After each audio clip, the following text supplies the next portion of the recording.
के द्वारा कितना अभ्यास करना है? सतत। इस शब्द की हम चर्चा कर रहे थे। कंटिन्यू अभ्यास हमारा होना चाहिए।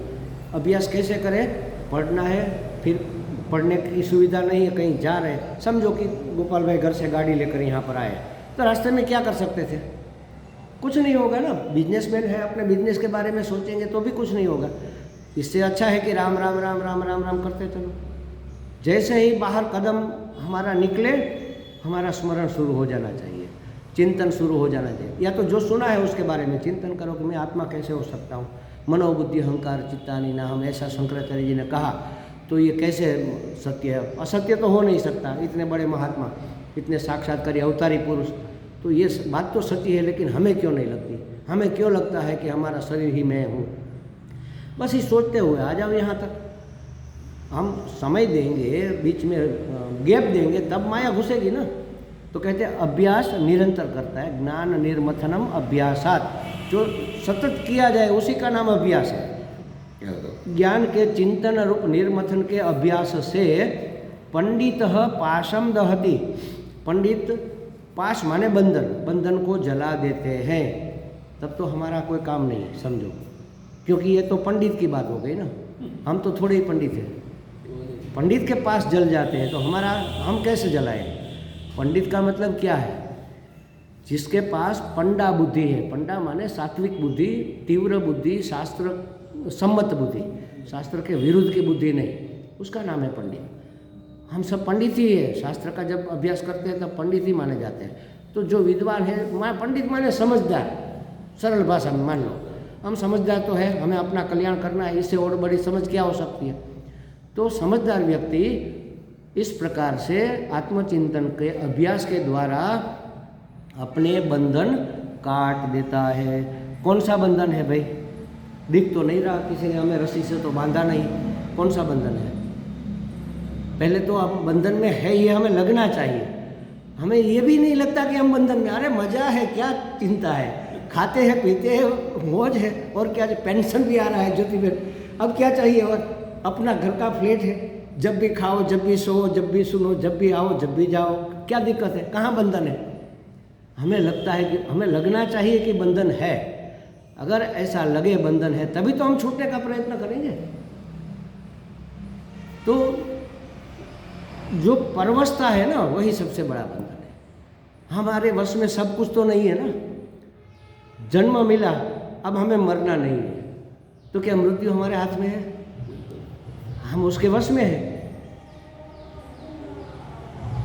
हम समझदार बने, लेकिन क्या हम सब चीज़ें समझते हैं? नहीं समझते।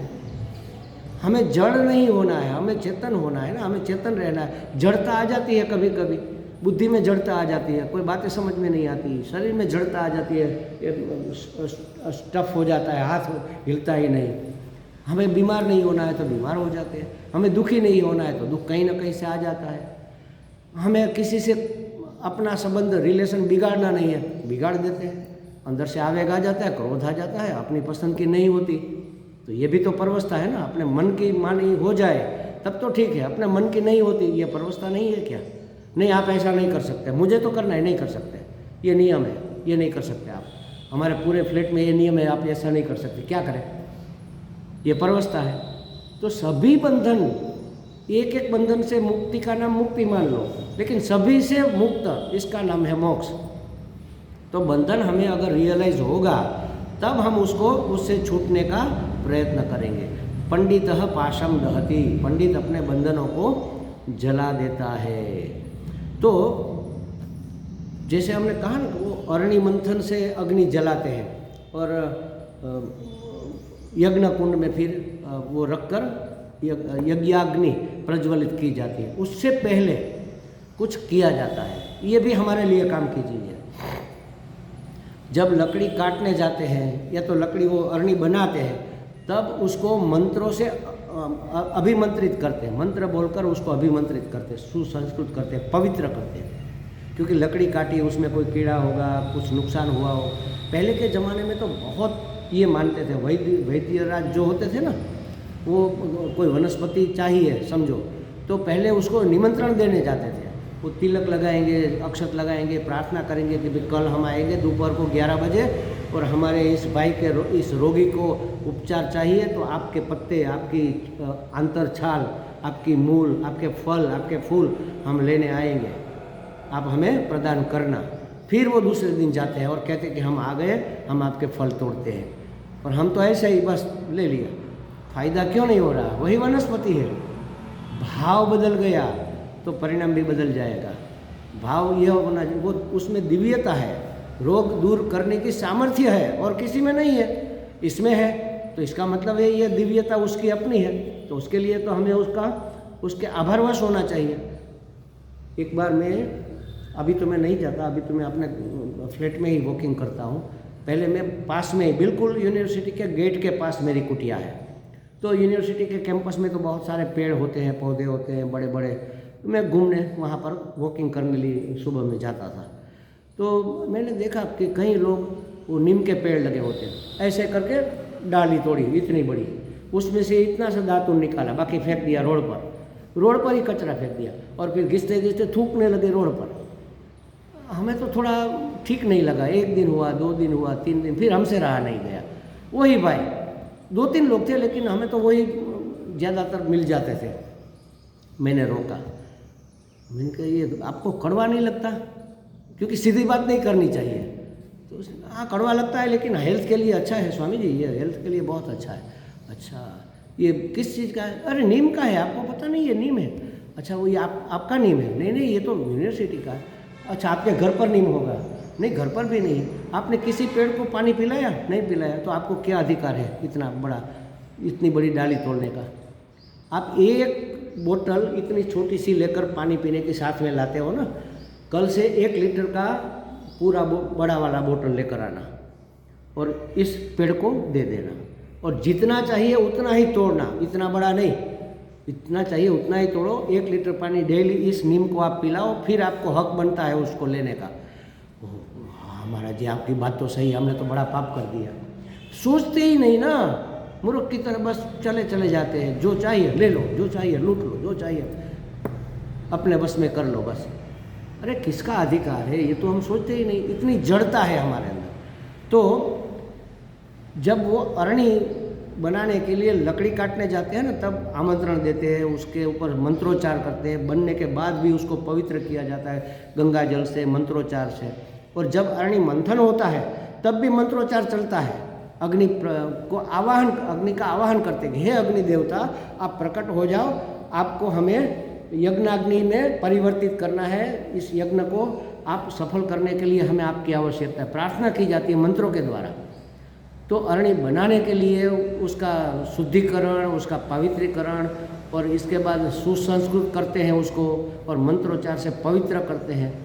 शुद्ध तो है, शुद्ध हमने धो के साफ सुफ कर लिया और पालिश करके समझो कि बहुत चकाचक बना दिया, लेकिन पवित्र करने के लिए मंत्रोच्चार। तो उसी तरह तभी अग्नि प्रकट होगा, समझो। उसी तरह हमने जो अरणी बनाई है, उत्तरारणी, और आत्मा को अरणी बनाओ, प्रणव को प्रणव तो पवित्र है, उसको सुसंस्कृत करने की जरूरत नहीं है, अंतःकरण करना पड़ेगा ना।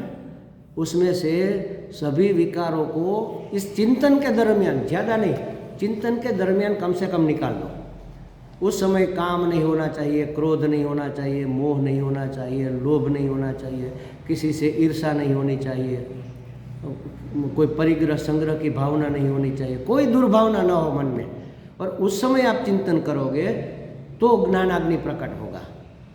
अरणी में भी वो तो लकड़ी है, समझो, वो तो जड़ है, सूखी लकड़ी में ही होगा, गीली लकड़ी में तो अग्नि प्रकट होगा नहीं। वो तो लकड़ी है, जड़ है, उसको भी मंत्र के द्वारा पवित्र किया जाता है। तो ये जड़ तो है नहीं, कम से कम हमारा अंतःकरण, उसमें चेतन तो अभिव्यक्त हो रहा है। अभी हम जिंदा है, मर थोड़ी गए, तो अभी तो सजीव है। तो उस अंतःकरण को सुसंस्कृत किए बिना, शुद्ध और पवित्र किए बिना वहाँ ज्ञानाग्नि जलेगा कैसे? तो शुद्धि तो ठीक है, वो तो विवेक विचार इत्यादि से करेंगे, लेकिन पवित्र रखना पड़ेगा। उसमें कोई द्वेष भाव न हो, किसी से बदला लेने की या किसी का हड़प लेने की कोई भावना न हो, किसी का नुकसान करने की, किसी को हर्ट करने की अंदर कोई सोच न हो। अपने अंतःकरण को पवित्र करके और इसके लिए पहले मंत्रोच्चार भी किया जा सकता है और करते हैं महात्मा लोग, तो करते हैं सब। गुरु को हमने आगे देखा ना कैसे ध्यान करना है। प्रणम्य सद्गुरु, गुरु को प्रणाम करके, माने सद्गुरु को याद करके, भगवान को याद करके फिर ध्यान करने बैठना है। अब ध्यान करने में सद्गुरु को प्रणाम करने की क्या आवश्यकता है? सद्गुरु तो वहाँ अहमदाबाद में बैठे हैं, हम तो यहाँ ध्यान कर रहे हैं, क्या आवश्यकता है? ये पवित्रीकरण है। जैसे मंत्रों के द्वारा अरण्य को पवित्र किया ना, उसी तरह परमात्मा को प्रणाम करो, सद्गुरु को प्रणाम करो, ये पवित्रीकरण है। गुरु जी की स्मृति जब आएगी तो मन पवित्र हो जाएगा ना, मन शांत हो जाएगा। अरे हमारे भगवान, हमारे गुरु जी, तुरंत अपना भाव बदल जाएगा। आगे जो ध्यान की विधि बताई, आसन कैसे करना है, कैसे बैठना है, उसमें एक शब्द आया प्रणम्य सद्गुरु। अपने गुरु को प्रणाम करने के बाद आपको ध्यान करना है। मनन भी अपने गुरु को, अपने परमात्मा को, अपने इष्ट को प्रणाम करने के बाद करना है।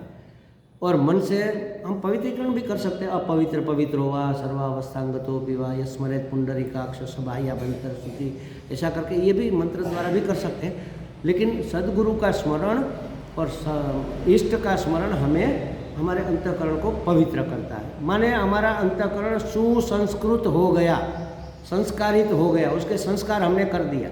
संस्कार करना माने उसको पवित्र करना। हमारे 16 संस्कार है, वो इसलिए है ना, लग्न संस्कार है, उसमें कहाँ क्या फर्क पड़ता है?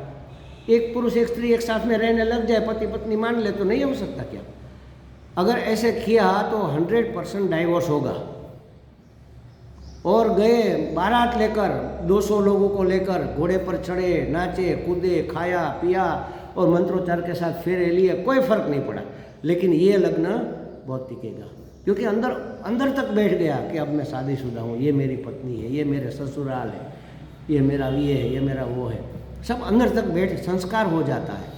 तो उसी तरह ध्यान करने से पहले, चिंतन मनन करने से पहले, जब हम बैठे, श्रवण करने से पहले भी, इसीलिए तो हम शांति मंत्र बोलते हैं ना, अपने आप को पवित्र करने के लिए।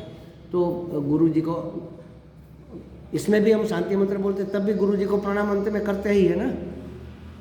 ओम शांति शांति शांति हरि ओम श्री गुरुभ्यो नमः, वो करके प्रणाम करते हैं, क्योंकि पवित्र हो जाए। ये काम इतना क्या कहते हैं,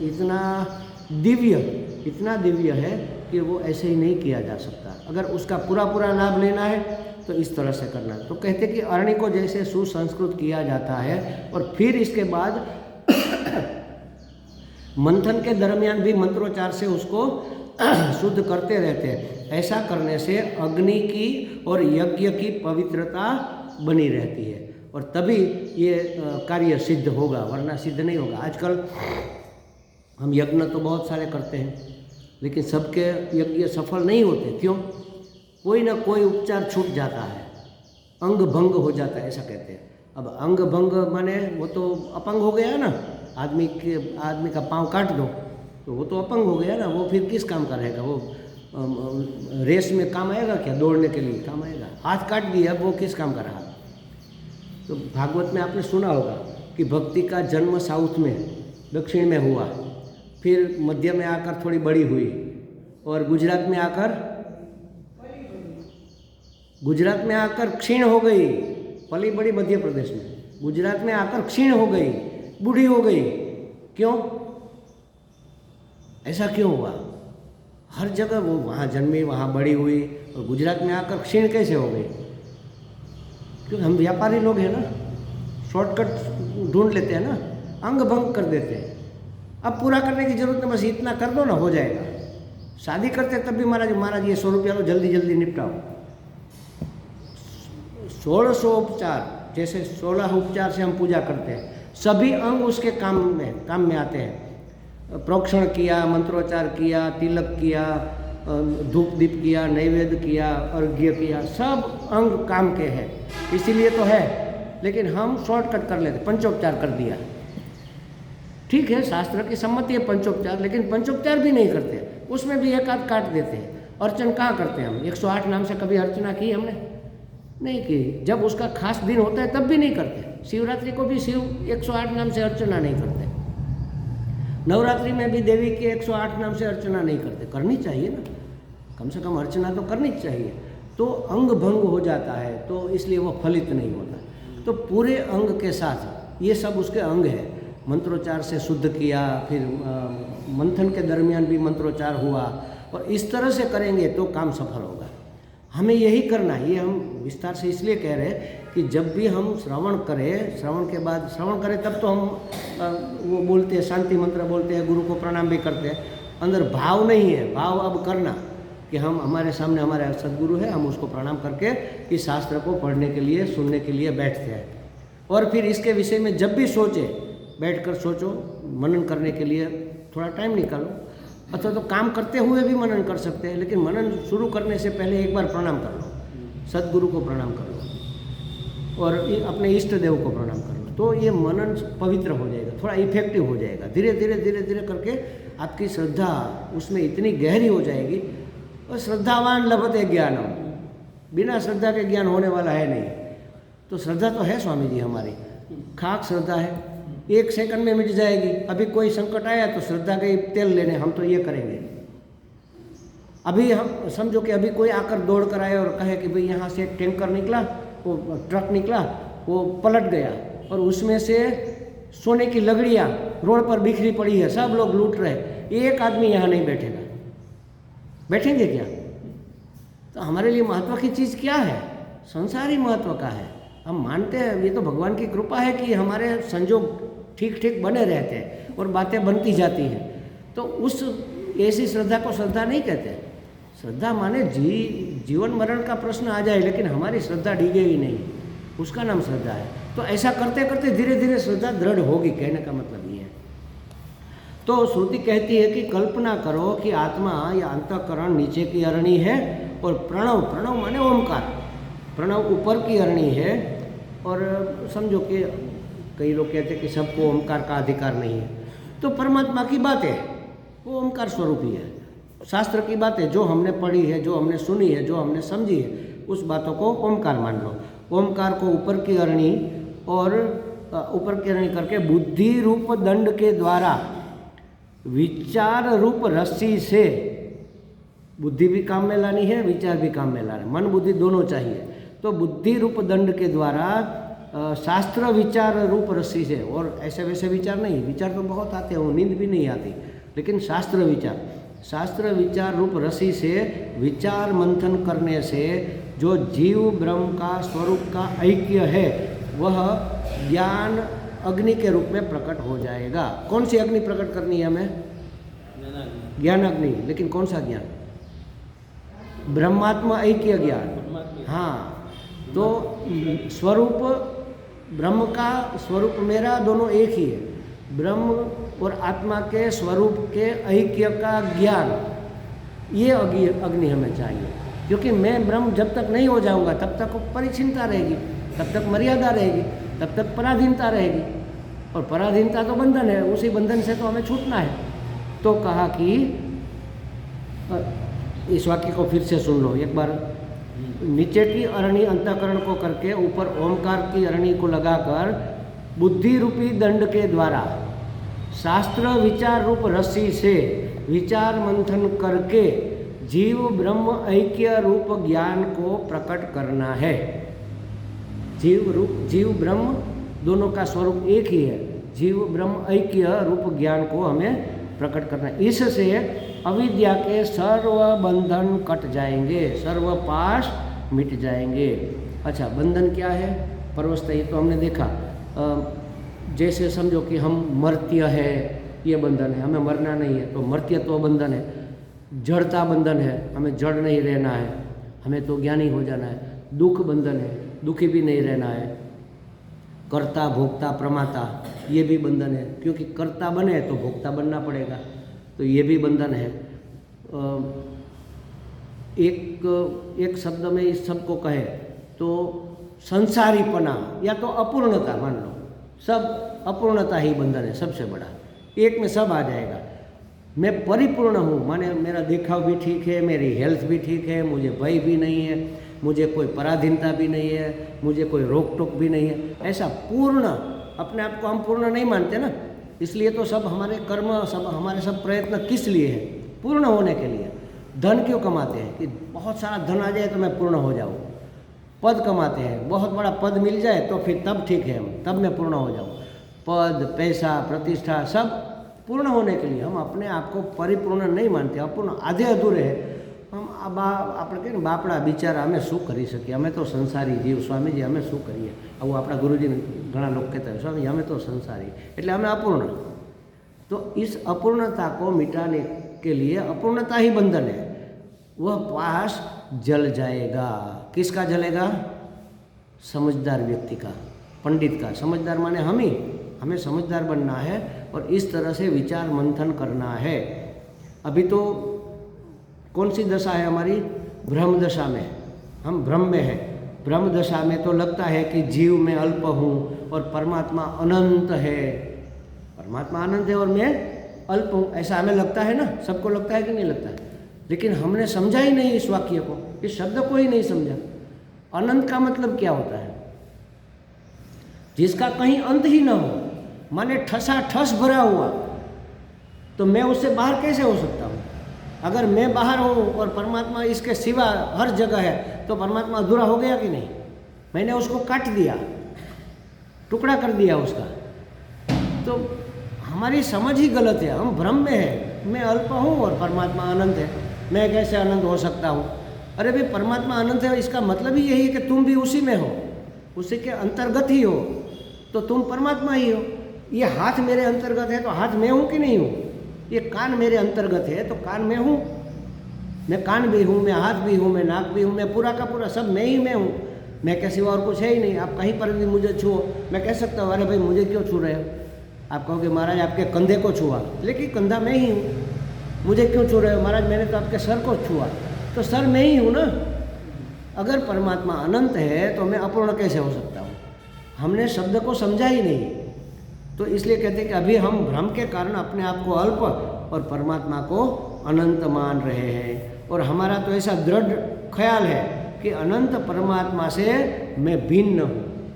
एक तो अनंत परमात्मा है और उससे मैं अलग हूँ, मैं भिन्न हूँ, ऐसा। ये भिन्नता का ये भेद ही दुख का कारण है, समझो, भेद ही दुख है। विद्या द्वयम भयम भवत, जहाँ दूसरा है वहाँ भय होगा ही, वहाँ परेशानी होगी, वहाँ मर्यादा होगी, वहाँ बंधन होगा। उसके अधिकार में जो है वो आपको नहीं मिलेगा, वो जो चाहेगा वो आपको करना पड़ेगा, आपकी इच्छा के अनुसार नहीं होगा, क्योंकि दूसरा भी है कोई। तो अनंत परमात्मा से मैं भिन्न हूँ, ये बहुत बड़ा भ्रम है, क्योंकि अनंत से कोई भिन्न हो नहीं सकता, कोई रह नहीं सकता ना। अगर है तो वो अनंत नहीं रहेगा। परमात्मा के लिए उपयोग में आने वाले हर एक शब्द को आप देख लो, सर्वात्मा, अगर वह सर्वात्मा है तो मेरा भी होगा ना, मैं उससे बाहर कैसे रह सकता हूँ? अगर मेरा आत्मा नहीं है और बाकी सबका है तो उसको सर्वात्मा नहीं कह सकते। सर्वात्मा उसको कब कहेंगे? कि कोई बाकी न रह जाए। हम कहते हैं सर्वव्याप्त है परमात्मा, सर्वव्याप्त है माने सब जगह फैला हुआ है। तो सर्वव्याप्त है तो यहाँ नहीं है क्या? हर समय है, समय की कोई मर्यादा नहीं। अंत समय में आता है ज़्यादातर, जैसे समझो कि 100 साल हुए अंत आ गया, तो अनंत है का मतलब हर समय है। तो इस समय भी है, सर्वव्याप्त है तो यहाँ पर भी है, अभी भी है, यहीं पर भी है, लेकिन हमें तो कहाँ दिखता है? हम शब्द बोल देते हैं, उसका अर्थ नहीं समझने का प्रयास। अर्थ समझो तो पता चलेगा कि अरे मैं तो परमात्मा हो ही सकता हूँ, क्यों नहीं हो सकता? अगर परमात्मा अनंत है तो मैं उसमें हूँ, अगर वह सर्वव्याप्त है तो मुझ में भी व्याप्त है। तो इस तरह से अगर हम सोचेंगे तब हमारा अंतःकरण सुसंस्कृत होगा। फिर निर्मथन अभ्यासात, फिर चिंतन मनन का अभ्यास करके धीरे धीरे धीरे हमारी जो भ्रमणा है, हमारे जो भ्रम है, हमारी जो गैर समझ है, उसको हम निकाल बाहर करेंगे। चिन्मयानंद जी महाराज का एक इंग्लिश का वाक्य है, तो इंग्लिश का वाक्य तो मुझे याद नहीं, उसका मैंने गुजराती करके मैं हर जगह कहता हूँ कि अणसमझणथी पैदा थयेली गैरसमझण એ બધી જ સમસ્યાઓનું મૂળ છે। અણસમજણથી पैदा થયેલી ગેરસમજણ, ગેરસમજણ माने भ्रम, अणसमझण माने ना समझी, अज्ञान। अज्ञान से उत्पन्न होने वाले भ्रम ही सभी समस्याओं का मूल है। तो हमें क्या करना चाहिए? अणसमझ दूर करो, समझण प्राप्त। कोई ने अणसमझू રહેવું છે? તમે કોઈને કહો કે આ તો અણસમજુ છે એને ન ખબર પડે તો એને ખોટું લાગી જાય। सबको ज्ञान चाहिए क्योंकि वह ज्ञान स्वरूप है। हम अपने स्वरूप को छोड़ नहीं पाते। अगर छूट जाए तो हमें पीड़ा होती है। कोई कहे ये तो बेवकूफ़ है तो हमें पीड़ा होती है कि नहीं? क्योंकि हम तो ज्ञान स्वरूप है। हमें बेवकूफ़ कैसे कह दिया, हमें अपने स्वरूप से अलग कैसे कर दिया, ये पीड़ा का कारण है। तो कहते हैं कि पूर्णता रूप ध्येय को हमें प्राप्त करना है। पूर्णता रूप ध्येय दूर है, अलग है, हम भिन्न है। परमात्मा पूर्ण है, वो अलग है, हम उससे अलग है, वो दूर है, उसको जाकर हमें प्राप्त करना है, ऐसा नहीं है। ये भ्रमणा है, ये नासमझी है। ये नासमझी ही हमारे सभी समस्याओं का मूल है। अब कैसे अरणि मंथन माने आत्मचिंतन करके हमें अपने आप तक पहुंचना है, इसके बारे में आगे बात करेंगे। ओम पूर्णमदः पूर्णमिदं पूर्णात् पूर्णमुदच्यते पूर्णस्य पूर्णमादाय पूर्णमेवावशिष्यते। ओम शांति शांति शांति। हरि ओम। श्री गुरुभ्यो नमः। हरि ओम।